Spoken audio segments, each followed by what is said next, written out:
So we'll be starting a new chapter today, the digestive system. Okay, and the system is like, it's like a very chill system. It's very easy. Because most of the things I've always seen that students, they know about it, isn't it? So not we do have a lot of information, no doubt about it. This is one of the longest chapters in this semester. But what we did is like the last part of this chapter is metabolism. Okay, how carbohydrates, how food is metabolized basically in the body.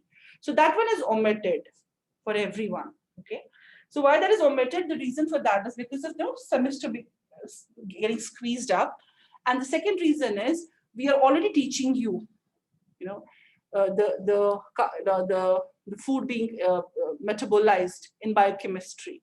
Right? So it's the same information in two different subjects. So no need to repeat the same information in two different subjects. So that is why we have omitted, right? So as we move towards this chapter, I will upload it on Moodle that you have to finish. We will stop only up to this slide. Right? So nutrition and metabolism is not there. So we're going to stop at large intestines, the physiology of the large intestines. Of course not. As I said, that the same information is there in the biochemistry. So there's no need to repeat the same information, right? So rather, if we get time, then we can start the urinary system. So at least that's much better. Okay, that would be new information to all of you. Rather than taking the same information, it's better to have something new, right? So that's what we're planning to. Okay.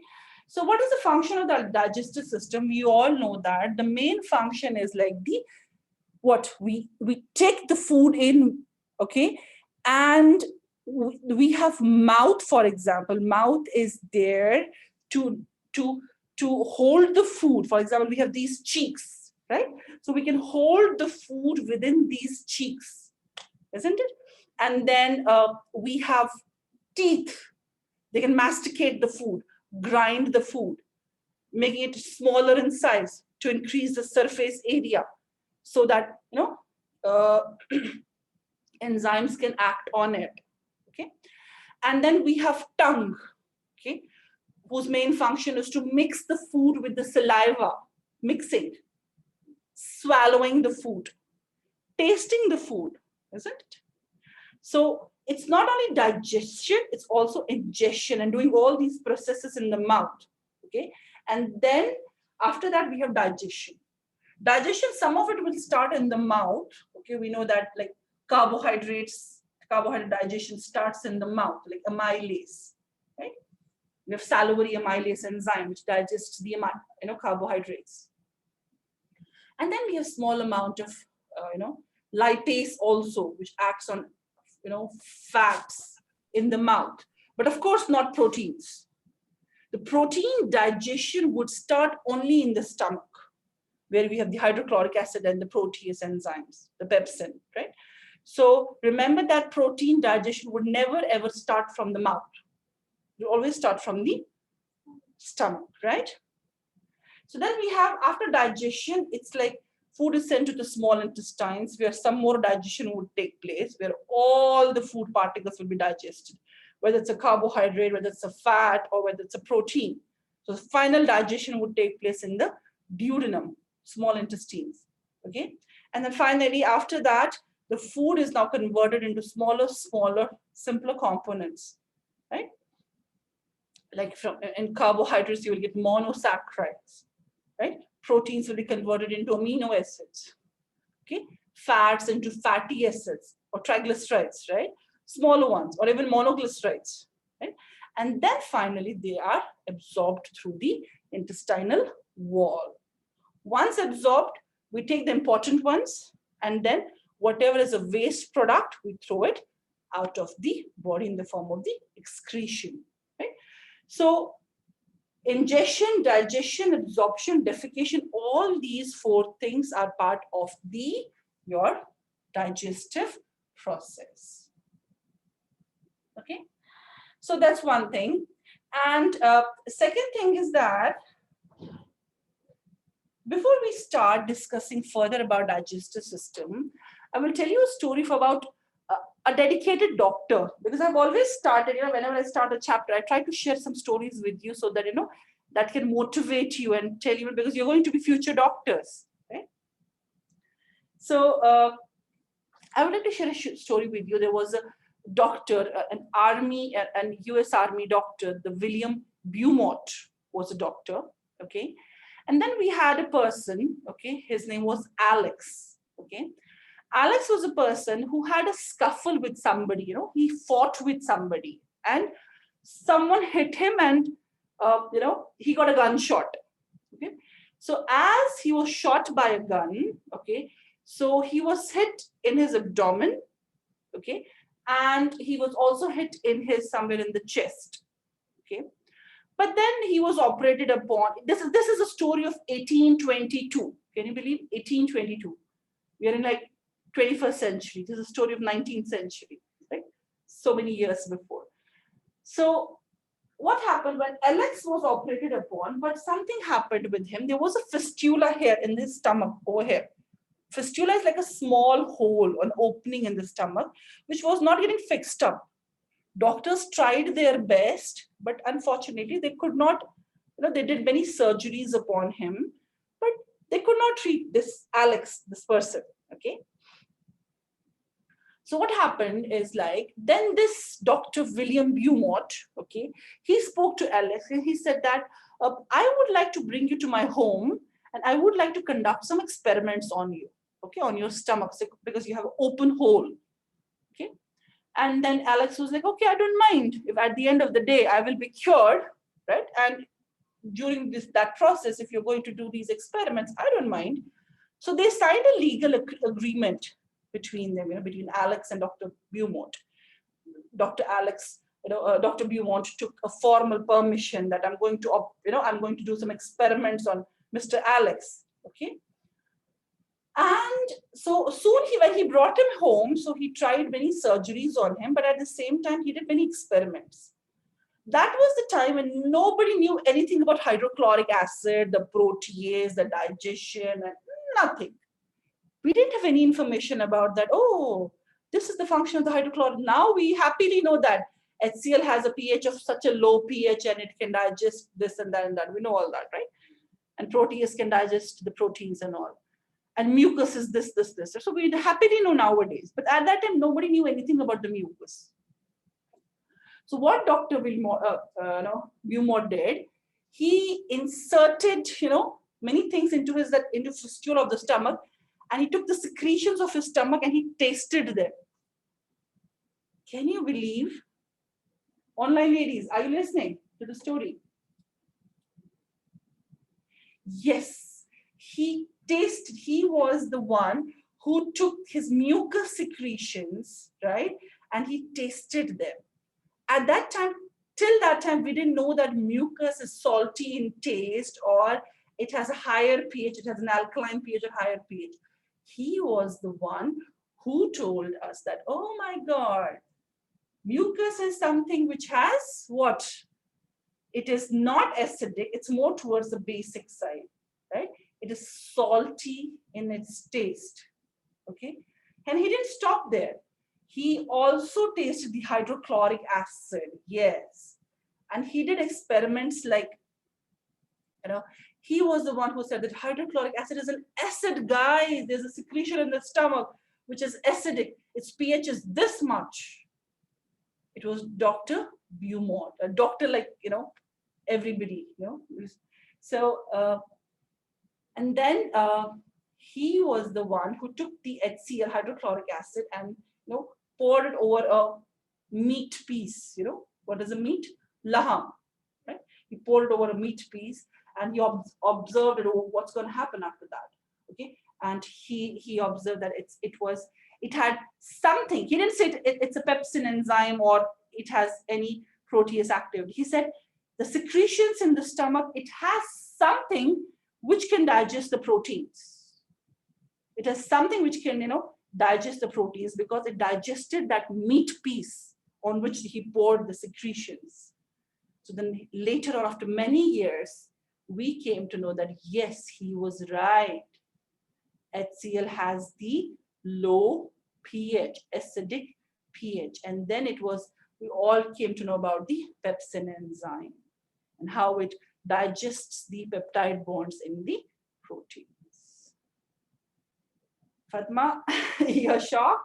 Yes, so these are like dedicated doctors. I always try to share these stories with you so that these stories can inspire you, You will be one of the best doctors, inshallah. All of you, like everyone. Did you enjoy, ladies? Do you understand how dedicated doctors were? And still we have some, we cannot deny that. See, we have a COVID period. Doctors are risking their lives, aren't they? They're attending the patients, they're in the hospital. So that is not easy. That is not really easy, isn't it? So a doctor profession, it's altogether, it's altogether different than from any other profession. You're serving humanity, isn't it? So, and you have to prove that, yes, you are serving humanity. You're not just another, another profession. It's not just another profession, right? So I wish you all the very best. And I pray to God that you all be, one of our dedicated doctors, which we have, alhamdulillah, which we had, and, you be the same, exactly. That's why I try to share these stories with you all. Is it clear, ladies? That's how it started. This was like the beginning of, trying to find out, okay, people, because once he did these experiments, right, this was published in, this was all published in the paper that, okay, in the stomach we have this, in the stomach we have this, done by Dr. Beaumont, right? So we all had a published data, and this marked the beginning of what? The knowing about our digestive system, okay, more and more. That was about the Dr. Beaumont. Okay, moving on further, okay, what are the two main groups of the organs present in the digestive system?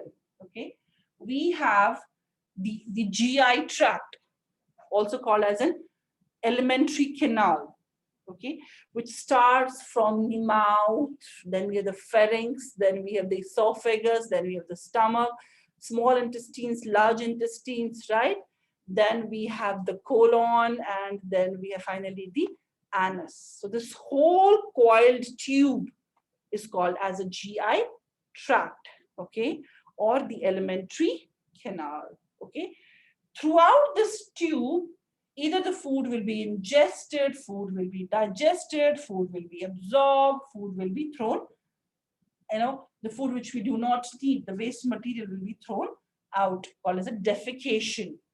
Okay, that's the word used, defecation is the excretion of the waste products. And then we will also talk about certain accessory organs. Accessory means what? Accessory means, additional organs, right? For example, we'll talk about the liver, the digestive role of the liver, digestive role of gallbladder, pancreas, teeth, salivary glands, right? Tongue. So these all will be discussed also, right? They call it the accessory organs, okay? The additional organs. So this will also be discussed along with the alimentary canal. So we'll first talk about the anatomy of the alimentary canal and then move on to the physiology of it. This is the alimentary canal. Look at this. Starts from the mouth, pharynx, then the esophagus, then we have stomach, then we have small intestines, then the large intestines, right? Rectum, anal canal, and finally the anus. And these will be accessory organs, the additional organs.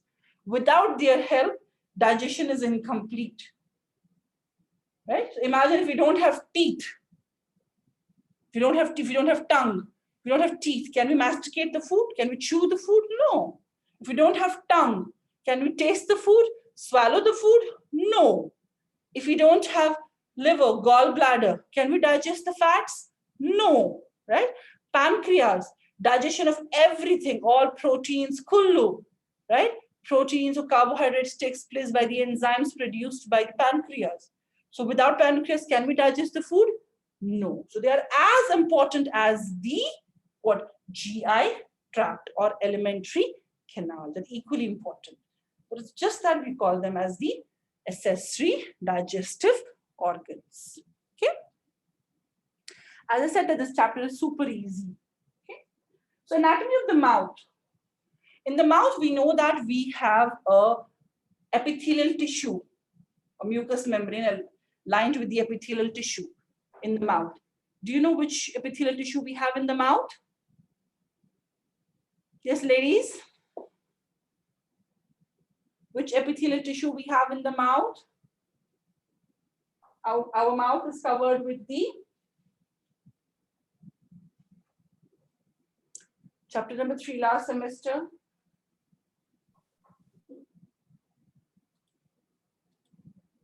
Stratified squamous. Yes, Rava, Ranin, absolutely. Remember, we said that stratified has many layers. Squamous, right? Thin layered cells. So even if some layers will come out as I'm chewing the food, because there's a lot of wear and tear which happens in the mouth, isn't it? Chewing, biting, swallowing. So some layers might come off, but I don't need to worry. I have what's stratified, I have many layers, right? So that is why having the stratified epithelium is very, very important. Lips, like they protect the anterior opening. Cheeks, we can hold the food between the cheeks, right? The hard palate, the roof, which separate hard and soft palate separates the mouth from the nasal cavity. Soft palate, the posterior roof. Uvula, the fleshy projection. What is uvula? This is uvula, this. And then we have the soft palate as well here. You know what is the function of soft palate and the uvula? Anybody even online, ladies? What is it? What is the function of uvula and the soft palate? Nobody? See, uvula is there when we eat the food. You swallow the food. When you swallow the food, food never goes into the nasal cavity, isn't it? So when you swallow the food, uvula and soft palate is there to close the nasal opening so that food doesn't go to the nose, right? Did you understand? Yes, my side, is it clear? So when you eat the food is in the mouth, right? Is in the mouth. So this uvula and soft palate, it closes the nasal opening at the back so that it doesn't go into the nose. Sorry? Hard palate, separating the nasal cavity from the oral cavity. Like this is a separate cavity. This is like if I have a kind of a ceiling here, this is separating the top part from the bottom part. Separation. But uvula and soft palate is to cover it because it's open, isn't it? As if I'm not swallowing anything, the nasal cavity is connected with my oral cavity. It's open. But when I swallow, it's like cover it, so the food doesn't go into the nose. Right? Clear, everyone? Then we have the vestibule. Vestibule is like this one. Do you see this? This is lip and this is gum. So we have a space, like this space. This is this inner space. This is a vestibule. And I have a vestibule here, top one and the bottom one as well. Right? So this is called a vestibule. Between the lip and the gum. Okay, that's called the vestibule. Okay. Then the oral cavity, of course, the area which has teeth, tongue, etc. Tongue. Tongue is attached by the hyoid bone. If you remember, we spoke about a bone which looks like this here. If you remember, I told you this is the only bone in the body which is not connected directly, articulating directly with any other bone. It's basically attached here and then hung from the styloid process over here, right? We spoke about it in chapter number 5. It's the bone is like this, as a U-shaped bone like this here, right? And if this is the tongue is attached to the ligaments, to the hyoid bone like this. Isn't it? So, we have ligaments which are if this is the tongue. Okay. And then we have, you remember, for example, let's say this is the tongue. And then we have styloid process here, right? Remember the styloid process here, right? And so the tongue is holded, like there are ligaments which hold the tongue like this to the styloid processes, right? Over here. And then we have lingual frenulum. Lingual frenulum is if you touch your tongue to the palate, try doing it, then you will see this hair. You have a mucous membrane which connects your tongue with the floor of the mouth. Okay, that's called the frenulum. It's made up of a mucous membrane, okay, and some amount of connective tissue. Guys, do you understand what is a lingual frenulum? Try to see yourself. Try to see yourself on the mirror, okay, and open the mouth and touch your tongue to the hard palate at the top.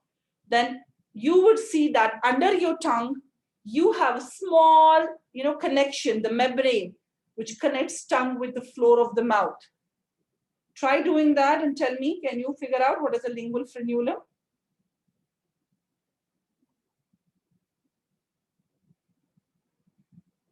Did anyone did this? Yes, the soft part. Yes, yes, you're right. That is the lingual frenulum, which connects the tongue with the floor of the mouth, right?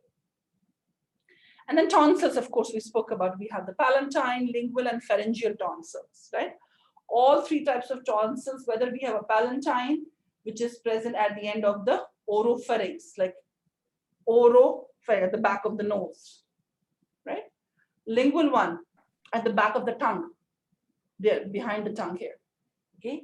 And then we have the pharyngeal one, okay? So the oro is behind the mouth, sorry, the naso is behind the nose, right? So the pharyngeal tonsil is behind the nose, right? So whether it's the palatine, lingual, or pharyngeal tonsils, all three of them we discussed in chapter number 12, they are made up of lymphoid follicles, isn't it? They give us immunity, right? If you remember, we spoke about MALT, mucosa associated lymphoid tissue, right, in chapter 12.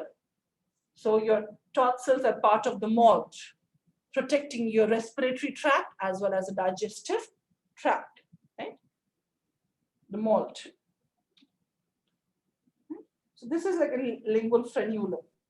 This is your tongue, connecting your tongue with the floor of the mouth. This is a lingual frenulum. Okay, and of course we spoke about the nasopharynx. This is the nasopharynx here, right? Behind the nose, nasopharynx, behind the mouth, oropharynx, and then behind the larynx. If you can see here, these are my larynx, right? So behind the larynx, we have the laryngopharynx. This one, laryngopharynx.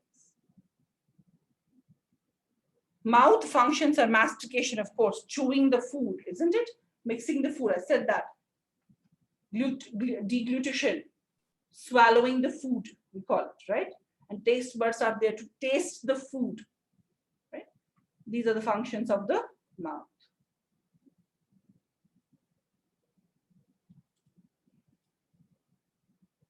Yes, we have amylase in the saliva, yes.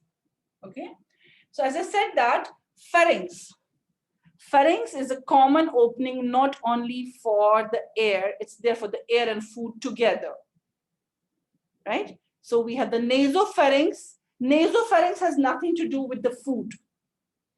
So nasopharynx is like, as I'm inhaling the air, it passes through the nasopharynx, then goes down to the oropharynx, right? Or laryngopharynx. But the two lower part of the pharynx, right? One behind the mouth and one behind the larynx, right? The laryngopharynx and the oropharynx. These two are there for the common passageway of the mouth. As I can show you here. Look at this.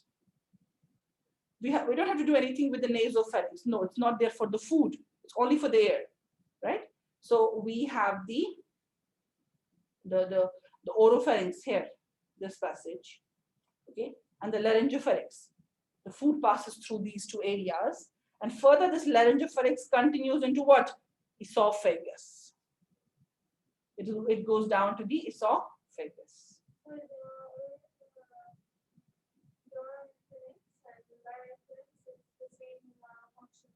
The oropharynx and which one? Larynx. Yes, it's a common passageway for the food to pass through it. Naso is only for the air. And then now what is your, of course, we know that, as I said, that pharynx is common passageway for food and water and air. But then what is it made up of? Okay. So in a while, we'll talk about the different layers of the muscles, okay? But to make sure that what kind of, yes, Gadir, no problem. Okay? But you have to come back soon, Gadir. Okay? Now, what is this pharynx made up of? Okay? Pharynx has, alternate muscles like this. We have the inner muscle and the outer muscle. But both the muscles are made up of skeletal muscle. That's about the pharynx. Because as we go deep down, you will see that the muscular layer which we have is a smooth muscle, not a skeletal muscle. So pharynx has a skeletal muscle. Okay. And remember, the inner one is a longitudinal. So that means it will look like this. There are two layers of muscles. So longitudinal is like, the cells are tall, right? Longitudinal. I don't know what's wrong with this. Okay. While as, so the longitudinal layer is, the cells are, they kind of, they look like this. For example, tall shaped cells. While as for the circular layer, the cells might be like this. Right? So which one is the inner? Longitudinal is the inner, right? This is the inner. This is the outer.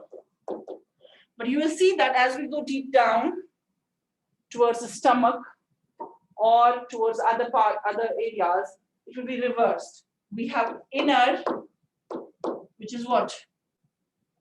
Circular. And we will have outer, longitudinal. That we will talk about, okay? As we go down towards the stomach, small intestine. So it's the opposite of that, right?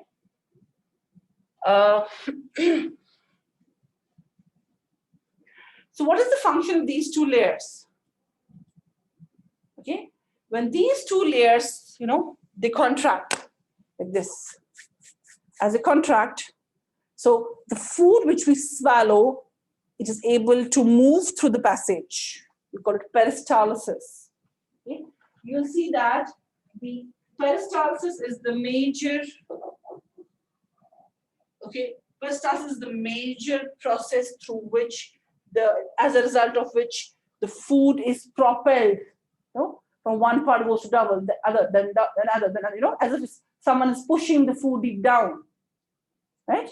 So it's the peristalsis is called as is a special movement shown by alternate contraction of these two layers, the longitudinal and the circular, okay? And then the food is pushed deep down, okay?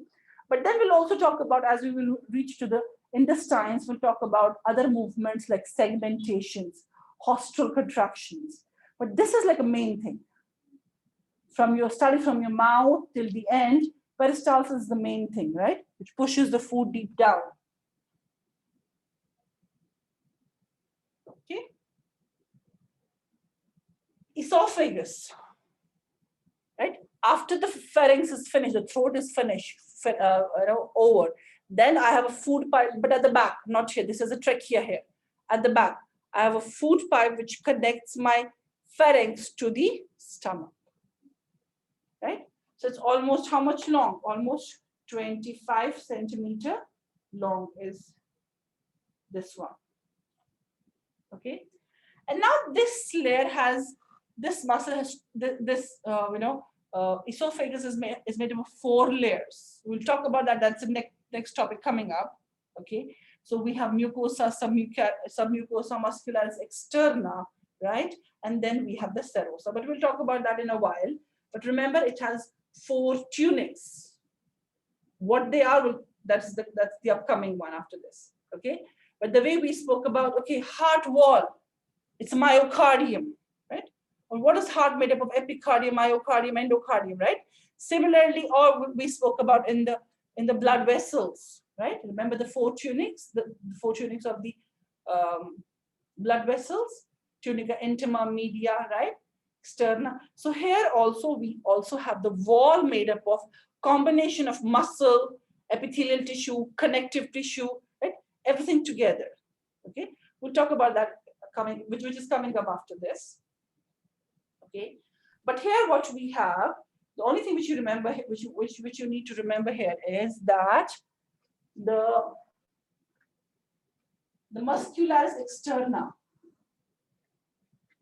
the muscular layer of the esophagus, the muscular layer of the esophagus, okay? I repeat, the muscular layer of the esophagus is not a smooth muscle. It's like, for example, in pharynx, what did we say? We said it's skeletal muscle, isn't it? Right? So the musculus externa is basically something like this. Let me show you.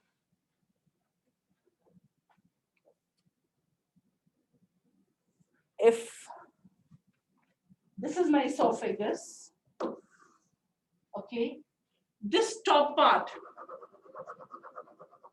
I have what? A skeletal muscle.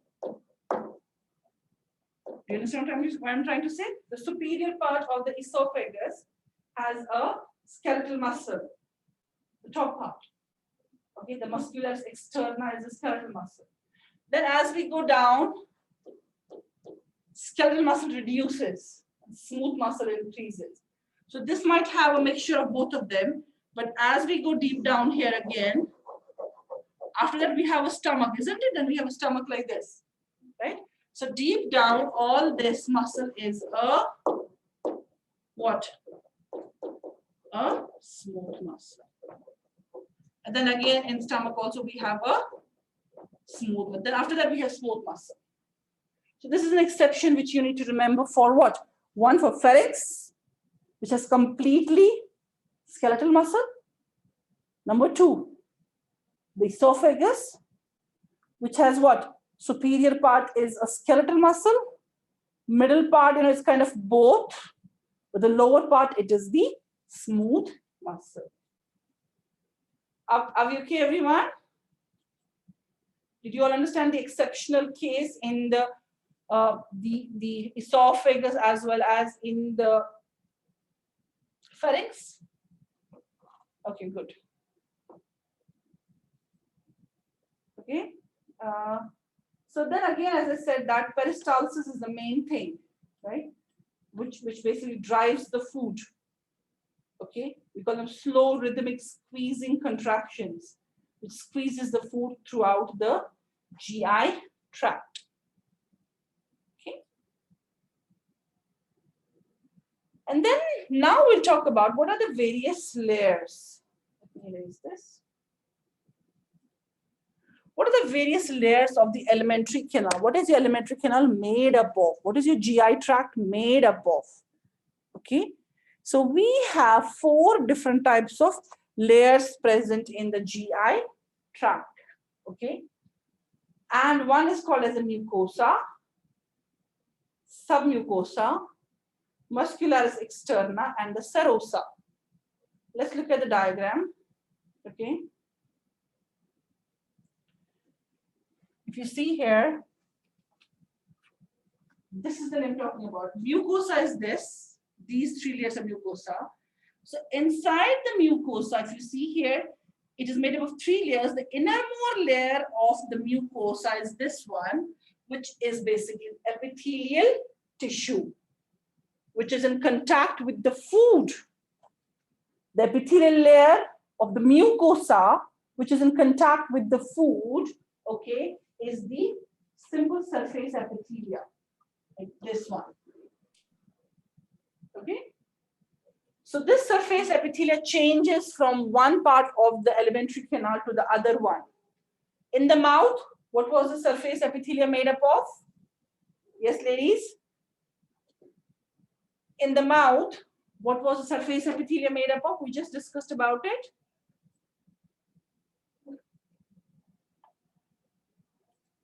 Stratified squamous, absolutely, right? Then as we go down, it changes to some other.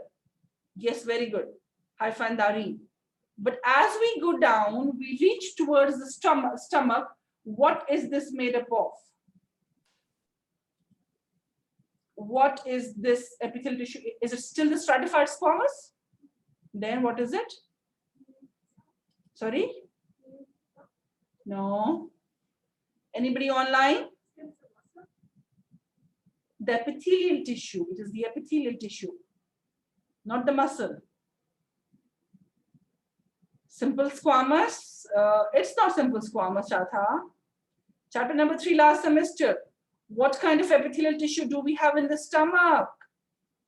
Come on, ladies. Pseudostratified? No, that is in the respiratory system.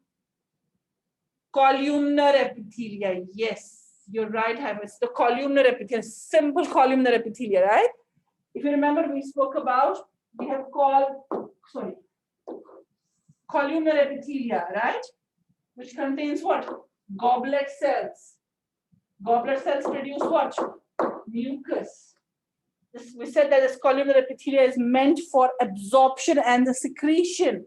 Didn't we study that? Yes, ladies? It's there for absorption and secretion. So it's the columnar epithelia with the goblet cells producing mucus all the time. Right? Then we have, let me get another color. Then you have the second layer, which is a connective tissue layer. I mean, this layer. Do you see the blue one?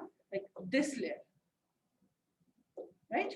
So this is a lamina propria, which is what? A connective tissue layer. So what do we have in this connective tissue layer? If you see here in this connective tissue layer, we might have the lymphoid tissue, the MALT, mucosa-associated lymphoid tissue. We might have the glands. Look at this. We have the submucosal glands producing what? Whatever enzymes or whatever juices they have to produce in the stomach, right? So we might have glands. We might have some amount of lymphatic vessels, right?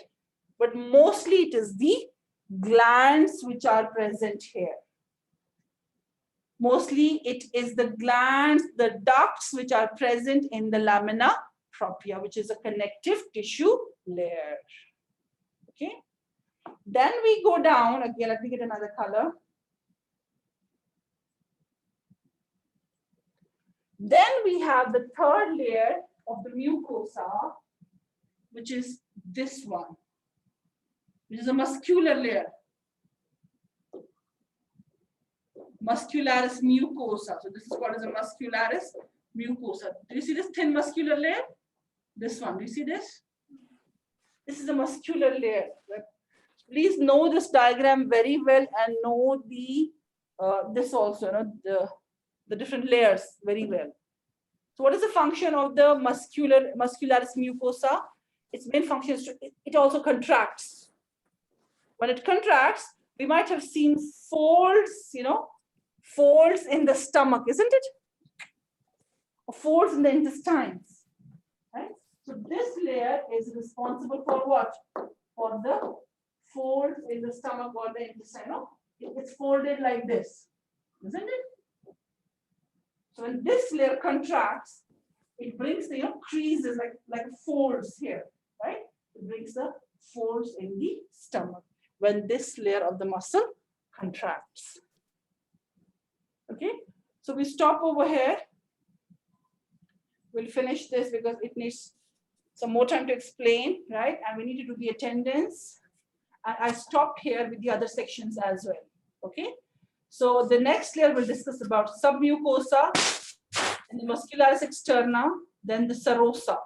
Okay, we'll do that in our Sunday's class. Hey, doctor. Yes, dear. Yes, dear. I'm Gada Dahman. Yes, Gada Dahman. Yes, dear Gada. Can you take my attendance now? Okay, Like, dear. I'm going to because I start. need to. You have Yeah, to because I go. need to leave the right now. Okay, no problem. You leave. I'll take care of your attendance. Don't worry. Please Okay. leave. Don't worry. I'll take care. Thank you so much. I apologize. No problem. No problem, dear. No problem at all. Thank you. Please leave. Yeah, thank you. Okay. So, ladies, are we all ready for the attendance? Okay. So, please switch on your mics. Give me 1 minute.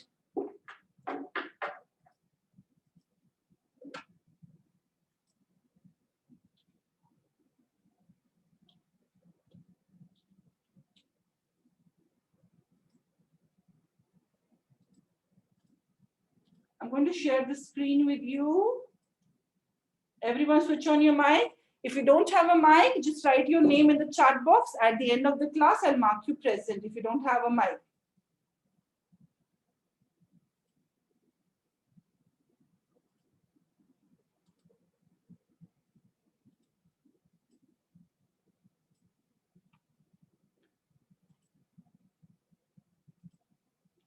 I'm going to call out everybody's name. Abir Khalid. Abir Khalid. Al Johara. Present. Alma Saud. People who are done, they can leave the session. I wish them all the very best and have a wonderful weekend. Miss Savia, Yes? I'm here, Habir. Okay, thank you, Abir. Thank you. Alma. Alma Saud. Aya Hassan. Present. Dareen Hussain. Present. Dai Abdullah. Present. Eva Faud. Present. Fatma Nidhal. Present. Ghazal Fadi. Present. Ghada Fahad. Present. Ghada Khalid. Present. Before that, we had Ghada Fahad. Ghada Fahad. Yeah, I'm present. Okay, thank you. Ghada Muhammad was there. Gadir Abdullah. Abdulaziz. I'm here. Thank you. Gaida. Present. Haifa Muhammad. Present. Hana Abdul Kareem. Present. Hadir Abdullah. Present. Hadir was there. Okay. Hind Sultan. Hind Sultan. Huda S. Alainzi. Present. Jude Rami. Jude. Lian Hassan. Okay, sorry. Lian Anas. Present. Maisa Anas. Present. Okay, then we have Munira Badar. Present. Noor. Present. Noora Khalid. Present. Noor Basam. Present. Noora Sameer. Present. Noora Shaya. Noora Shaya. Ragad Waleed. Present. Raneem. Present, Doctor. Rawa. Rawa Khan. Present. Thank you. Razan Fahmi. Present. Riyam Muhammad. Riyam. Present. Reem Hamad. Rawa Majid. Sara Umran. Yes, present. Thank you. Sara Ahmed. Present. Shatha. Present. Wajdan. Present. Thank you. I wish you all the very best. Happy weekend, everyone. Study well. Okay, so we have everyone here. Anybody whose mic was not working? Okay, good. Bye-bye, everyone.